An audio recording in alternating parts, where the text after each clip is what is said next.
उद्देशाला दिली जातीय बगल. माजी केंद्रीय मंत्री के रहमान खान यांचे वक्तव्य. राज्य वक्फ बोर्डाची कामगिरी निराशाजनक असून हे मुस्लिम समाजासाठी चिंतेचे कारण बनले आहे. ज्या उद्देशासाठी बोर्डाची स्थापना करण्यात आली त्याचीच पूर्तता होत नाही अशी खंत माजी केंद्रीय अल्पसंख्याक मंत्री के रहमान खान यांनी शनिवारी पुण्यात व्यक्त केली.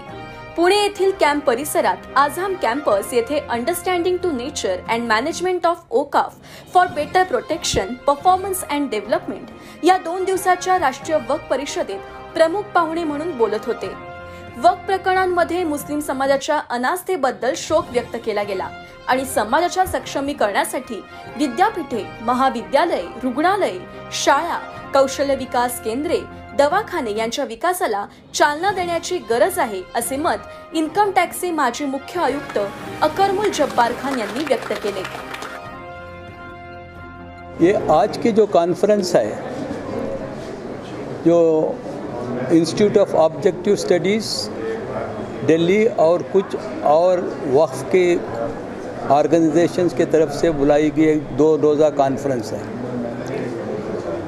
इसमें इस कॉन्फ्रेंस में हम ये डिस्कस कर रहे हैं कि वक्फ प्रॉपर्टीज़ का ऑब्जेक्टिव क्या है और इसका क़ानूनी नुक्ते नज़र क्या है और इसको किस तरह से प्रोटेक्ट किया जाए और डेवलप किया जाए. कॉम्प्रहेंसिव डिस्कशन है इसके.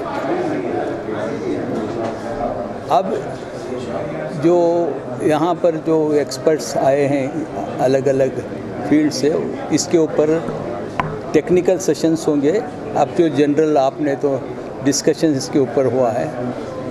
आज जो अब हम डिस्कस किए कि कम्युनिटी में इंटरेस्ट नहीं है, particularly the Muslim community who are the beneficiaries of वक्फ इनकम, वक्फ प्रॉपर्टी.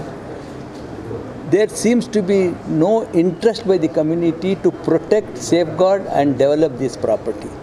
तो ये बहुत बड़ा मुद्दा हमारे सामने है, उसके ऊपर बहस हो रही है. आज की कॉन्फ्रेंस है, ये एक ऐसा प्रोग्राम है कि जो वक्फ का इंस्टीट्यूशन है इसको ज़्यादा अच्छी तरह से कैसे समझें, इन लोगों तक वो थ्रू कॉन्फ्रेंसेस, सेमिनार्स या और किसी किस्म के प्रोग्राम्स हैं. बल्कि मैं कहूँगा कि इसके बाद ये स्ट्रीट्स में जाना चाहिए कि आप लोगों को अवेयर करने के लिए कि आप ये वक्फ क्या है, इसकी रूह क्या है, इसका स्पिरिट क्या है, इसका मतलब क्या है और इसमें हमारी क्या रिस्पॉन्सिबिलिटी है. और ये एक सपोर्ट है किसी के लिए भी जो भी कभी भी मुश्किल में पड़ जाता है. आपने एक बैंकिंग सिस्टम देखा है, कुछ और देखा है, तो वक्फ की इतनी डायमेंशन है. दे में establish their own banks tomorrow, कि वो जिससे लोगों को रियली वेलफेयर बैंकिंग में उसको कहूँ कि उसमें इंटरेस्ट नहीं होगा और जो है as you have know that know your customer, तो वो रियल नो यूर कस्टमर होगा कि ये रियली डिज़र्विंग है, उसी को वो देंगे, सपोर्ट देंगे, लोन देंगे और चीज़ें. तो इसके वक्त की बहुत डायमेंशन है, उनको एक्सप्लोर करने की ज़रूरत है. कि हमने पहली कॉन्फ्रेंस IOS ने 94 में की थी और उसके बाद मुख्तलिफ़ शहरों में कर रहे हैं. यहाँ क्योंकि हमें ऐसा लगा कि यहाँ के लोग दिलचस्पी ले रहे हैं और 3-4 ऑर्गेनाइजेशन जो वक्फ को ही डील करती हैं, उन्होंने अपना कोलैबोरेशन जब हमें ज़ाहिर करने की कोशिश की तो बहुत खुशी भी हुई और हमने इसको लब्बैक कहा कि हम लोग ये कर लेंगे, तो इस कोलैबोरेशन में ये काम करेंगे. हमारा अपना ख्याल ये है कि पहले चीज़ें IDA के लेवल पर टर्मिनेट होती हैं, फिर उसका एक्शन प्लान बनता है और फिर एक्शन होता है. तो हम लोगों का काम ये है कि हम थॉट लेवल पर, विचारों के लेवल पर हम ये बता सकें कि कहाँ क्या गलती किससे हो गई. गलती तो हुई है, ऐसा तो नहीं है कि बगैर किसी गलती के ये हशर हो गया. तो उस गलती को आइडेंटिफाई करना ऐसा है जैसे कोई डॉक्टर डायग्नोस करता है क्या बीमारी है, दवा तो बाद में देगा ना भाई जी. तो वो डायग्नोसिस का सिलसिला चल रहा है और उसमें हम जितने एक्सपर्ट्स हैं डिफरेंट एरियाज़ के, उन सब से बात कर रहे हैं. टैक्सेशन के एक्सपर्ट्स हैं, इकॉनमी के एक्सपर्ट्स हैं और ये वक्फ वाले हैं, ये तो सब हैं। जब तक ये साथ मिलके कोशिश नहीं करेंगे तब तक नहीं होगा।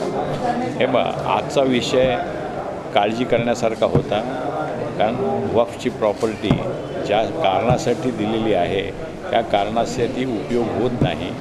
प्रॉपर्टीसुद्धा दुरावस्थेमध्ये आहे, त्याचबरोबर त्याचा जो हेतू होता देणाऱ्याचा तो हेतूही सिद्ध होत नाही किंवा पूर्ण होत नाही आहे। पण ह्याचा अर्थ असा नाही की वक्फ बोर्डाच्या लोकांच्या विरुद्ध आम्ही कंप्लेंट करावी, त्यांच्याबद्दल वाद वगैरे घालावा। आमचं असं म्हणणं आहे की आम्ही एकत्रित येऊ, त्यांच्या काही अडचणी असतील, त्यांना लिमिटेशन्स असतील तर त्या बाबतीमध्ये आम्ही बोलू आणि आमच्या ज्या अडचणी आहेत त्यांना सोडवता येत असतील तर त्यांनी ते सोडवावी आणि त्याच्यासाठी आमची काय मदत लागत असेल तर ते आम्ही मदत करणं क्रमप्राप्त आहे। नाही तर ह्या विषयामध्ये जायलाच नाही पाहिजे। टीका करणं सोपं आहे, आज आपल्याला कल्पना आहे, मी सांगायची आवश्यकता नाही। केंद्र शासनाकडं पैशाची कमतरता आहे, राज्य शासनाकडं पैशाची कमतरता आहे आणि शासनाचे अनेक निर्णय इम्प्लिमेंट होत नाही, अनेक लोकांना सॅलरी मिळत नाही आहे। तर ह्या सगळ्या अडचणीमधून जर मार्ग काढायचा असेल तर त्यांना ब्लेम करण्याऐवजी त्यांच्या अडचणी समजून घ्यायचं आणि त्यांनी आम्हाला आमच्या अडचणी समजून घ्याव्या, अशा स्वरूपाची ही एकूण पद्धत आपण जर अवलंबिली तर त्याच्यातून कमीत कमी मायनस काय होणार नाही, प्लस थोडं प्रमाणामध्ये वाढेल। वास्तवता आहे आज अशी परिस्थिती आहे की आपल्या जमिनी, स्वतःच्या जमिनी वक्फ क्षेत्र सोडून द्या, ते प्रोटेक्ट करण्यासाठी अडचणी आहेत की नाही। कॉन्फ्रेंस का मतलब ये लेने का कि हमें लोगों को अवेयर करना है कि वक्फ ये बेनिफिशरी जो है ज़रूरतमंद और पब्लिक है। आज तक पब्लिक इसमें इन्वॉल्व नहीं होती क्योंकि वो सोचती है कि ट्रस्ट का मामला है, ट्रस्टी का मामला है। लेकिन अगर बेसिकली इसका बेनिफिशरी कोई है तो है पब्लिक। जैसे चैरिटी, वक्फ का एक्चुअली इनडायरेक्टली मतलब है चैरिटी। वो बेनिफिशरी को जब तक पता नहीं चलेगा कि मुझे क्या बेनिफिट होगा, जब तक वो इंटरेस्ट नहीं ले पाया। और वो इंटरेस्ट लेने के लिए सबसे पहले ये कॉन्फ्रेंस लेने की कोशिश की गई। वक्फच्या इन्स्टिट्यूटमधनं कोणालाही लाभ 1% सुद्धा नाही, 1% सुद्धा नाही। तर सध्याची परिस्थिती ही आहे की करोडोची संपत्ती असतानासुद्धा आमचे समाजामध्ये किंवा सर्व समाजामध्ये जे रस्त्यावर उभारून आपला उदरनिर्वाहासाठी समोर हात पसरतात त्यांना हात न पसरवण्यासाठी हे वक्फ आहे। आणि ज्या मस्जिद, मंदिर, दर्गा याच्यासमोर जी लोक उभी आहेत ती लोक त्यासाठी ते दारं त्यांना उभं करण्यासाठी नसून ही त्या संस्थेत वक्फ इन्स्टिट्यूटमधून किंवा मंदिराच्या निधीतून त्या लोकांना ती मदत झाली पाहिजे, हा मूळ उद्देश आहे। आणि वक्फ म्हटल्यानंतर फक्त वक्फ हा मुस्लिम कम्युनिटीशी नसून हा प्रत्येक धर्मासाठी वेगवेगळ्या कायद्यानुसार, जसं इनाम वर्ग 3 म्हटलं जातं त्यामध्ये फक्त काय मुसलमान येत नाहीत, त्यामध्ये देवस्थानामध्ये हिंदू येतात, ख्रिश्चन येतात, जैन येतात, पंजाबी येतात। तर या प्रकारे याची माहिती थोडक्यात याची कल्पनाही लोकांना नाही आणि ही कल्पना लोकांपर्यंत पोचली पाहिजेत आणि त्यांचा हक्क त्यांना मिळाला पाहिजे।